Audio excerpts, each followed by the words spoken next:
Central की आवाम के मुंह पर एक ज़ोरदार तमाचा था 100 करोड़ के नाम से।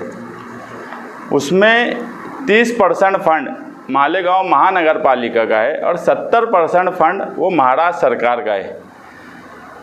30% फंड हमारा देने के बावजूद हमको मालेगांव सेंट्रल को सिर्फ 7 करोड़ भी मुकम्मल नहीं 6 करोड़ 96,20,013 रुपये का काम मिला है। अगर हम हमारा 30% ही 30 करोड़ का काम करें तो 30 करोड़ का काम कर सकते हैं। बाकी सारा काम आउटर में है। आउटर का भी हाल ऐसा है कि आउटर में भी जो हिस्से बुनियादी ज़रूरत को तरस रहे हैं, दयाना, रमजानपुरा, मालदा, उन हिस्सों में भी सिर्फ 7,32,09,640 रुपये का काम डाला गया है। अगर हम 14 करोड़ का काम मान ले और बाकी पूरा की पूरा काम 86 करोड़ का वो ऐसी जगह डाला गया है जहां बुनियादी ज़रूरत है नहीं कामकाज की, मगर मैं बोला कि यार लग्जरी कामकाज की अब वहाँ ज़रूरत है तो वो सारे कामकाज किए जा रहे हैं।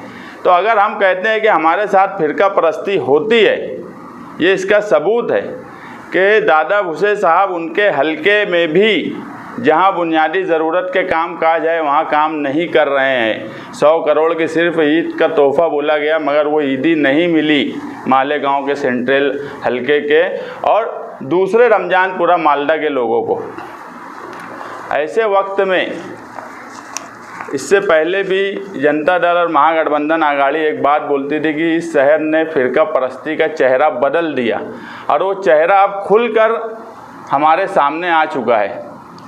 इसी तरह से हमने जॉगिंग ट्रैक की जो बात बोली थी, प्रेस कॉन्फ्रेंस ली कि जॉगिंग ट्रैक के सवाल पर अगर कल की कांग्रेस आज की राष्ट्रवादी ने ठहराव पास किया तो ठहराव क्यों नहीं बनाया।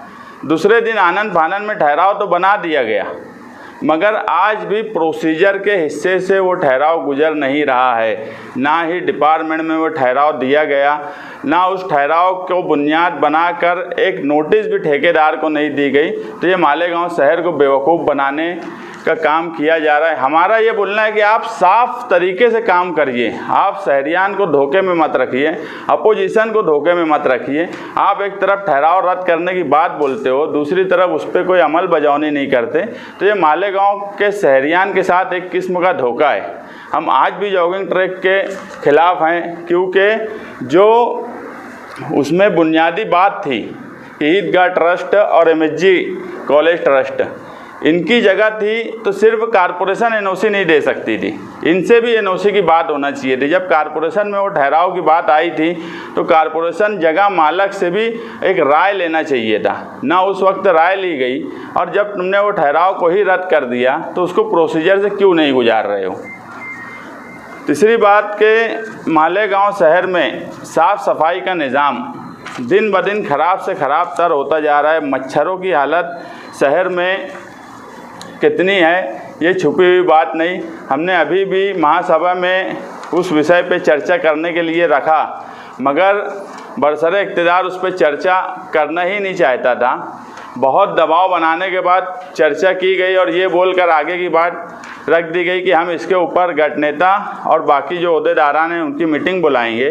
बरसरे इक़्तिदार ने बोला डिपार्टमेंट के साथ मीटिंग करेंगे, मगर अभी तक उसके ताल्लुक़ से कोई लेटर नहीं आया। 1 जुलाई 2021 को आउटसोर्सिंग के नाम पर मलेरिया का और साफ़ सफाई का ठेका दिया गया। पहले हम 26 से 27 करोड़ सालाना खर्च करते थे साफ़ सफाई पर और मलेरिया डिपार्टमेंट पर, उसमें मुलाजमिन की पगार भी थी जो कारपोरेशन के थे। 1 जुलाई के बाद प्रभाग 2 और प्रभाग 3 इसको ठेके पे दे दिया गया, मतलब आधा गांव ठेके पर दे दिया गया। और प्रभाग 1 और प्रभाग 4 ये कारपोरेशन अपने ताबे में रखी हुई है। अब जब आधा शहर तुमने ठेके पे दे दिया तो बाकी जो मुलाजमिन कारपोरेशन के थे वो अब सिर्फ इन 2 हिस्सों में ही काम कर रहे, 1 में और 4 में। उसके बाद सफाई का निज़ाम में दुरुस्ती आना चाहिए थी। तुमने बजट डबल कर दिया, मलेरिया का पूरा ठेका दे दिया, उसके मुलाजमिन भी तुम कारपोरेशन की सफाई में लगाए हुए हो। डबल बजट होने के बाद शहर के हालात क्या हैं, इसलिए हम बोलते हैं कि ये चैंपियन चोर हैं, चोरी से बाज नहीं आते। काम सिर्फ वही करते हैं जिसमें इनको ठेकेदारी मिले, मलाई मिले, पैसा कमाए। इसके अलावा इनके दिमाग में कभी शहर की तरक्की और विकास के ताल्लुक से कि सही विकास हो, ये कभी इनके दिमाग में नहीं रहता। डबल होने के बाद भी अखराजात हम साफ़ सफाई और मच्छर की तकलीफ़ से उससे ज़्यादा गुजर रहे हैं, तो ऐसा ठेका ये रद्द क्यों नहीं कर देते। शहर में कुछ रोड का काम जारी है, रोड अच्छी बन रही है, इससे भी हमारा इनकार नहीं है, मगर जो जंबो जेड बजट है, जिस तरह का बजट पास किया जा रहा है, यहाँ तक के जो एस्टीमेट रेट में टेंडर कॉल हुआ उसके बाद 9-9, 10-10% अबों में भी दिया गया, इसके बाद भी वो क्वांटिटी और वो क्वालिटी जो बजट के लिहाज से होना चाहिए वो मालेगांव शहर में नहीं है। क्वालिटी छोड़ो, क्वांटिटी की भी चोरी हो रही है, ऐसा हम लोगों को अब शक है। इसलिए कुसुम्बा रोड हो या आगरा रोड हो, जो बजट जंबो जेड दिया गया है उस बजट के लिहाज से, उस बजट में जो रकम पकड़ी गई है उस रकम के लिहाज से उसका काम होना चाहिए, उसका क्वांटिटी उस हिसाब से होना चाहिए। ये कोई काम सीधी लाइन पे करते ही नहीं। अगर आप कुसुम्बा रोड आज जाकर देख लो तो वो किस तरह से बन रही है, गडर तक। अगर अतिक्रमण आता है इतनी मेन रोड पर तो अतिक्रमण भी हटा देना चाहिए, लेकिन ये कोई भी तरीका इनके पास ऐसा नहीं है कि जो इनके पास कोई रोड मैप हो जिसके उस पर ये कोई काम काज सही ढंग से कर सके। इनको तो मज़ा आने लगता है कि चलो अब क्वांटिटी हम चोरी कर लेंगे, उसमें भी पैसा कमाएंगे। तो इन सब सवालात पे हम कमिश्नर और मेयर को भी लेटर देंगे कि जो 100 करोड़ का काम आया है, मालेगांव कॉरपोरेशन 30 करोड़ दे रही है, तो हमको मत दो 70 करोड़, तुम 70 करोड़ उधरी कर लो। हम मेयर को भी बोलेंगे, कमिश्नर को भी बोलेंगे, तुम 70 करोड़ जो सरकार कह रहा है वो नदी के उस पार इस्तेमाल कर लो, हमारा कुछ बोलना नहीं है। मगर हमारी कॉरपोरेशन का जो 30 करोड़ है, कम से कम वो 30 करोड़ हम हमारा इधर काम कर लेंगे। इसलिए जो ये 29 अप्रैल का नगर विकास का GR 29 अप्रैल 2022 का, इस काम को रद्द किया जाए, नया एस्टीमेट बनाया जाए, इंसाफ किया जाए। 70% काम इस तरफ होना चाहिए 100 करोड़ में और 30% काम उस तरफ होना चाहिए। हम उस तरफ काम के खिलाफ नहीं हैं, मगर बहरहाल इंसाफ बराबर से होना चाहिए। जिसकी आबादी जैसी है, जो जैसे टैक्स देता है, उसको राहत भी उसी तरह से मिलनी चाहिए। आज अगर उधर काम की ज़रूरत नहीं है, इधर बुनियादी काम की ज़रूरत ज़्यादा है, तो मेरा तो ये बोलना है कि दादा भूसे साहब ने भी बड़ा दिल करके पूरे 100 करोड़ का काम इस तरफ देना चाहिए था।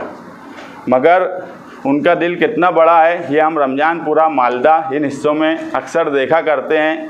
आप कुसुम्बा रोड से अगर जब जाएंगे तो कुसुम्बा रोड से जब नौकिरन की तरफ का हिस्सा आप एक बार अंदर जाकर देखो, और कुसुम्बा रोड से ही दयाना की तरफ एक बार जाकर आप अंदर से देखो, आपको दादा भूसे साहब का दिल कितना बड़ा है, दादा भूसे साहब किस तरह से काम कर रहे हैं, ये आपके सामने आ जाने वाला है।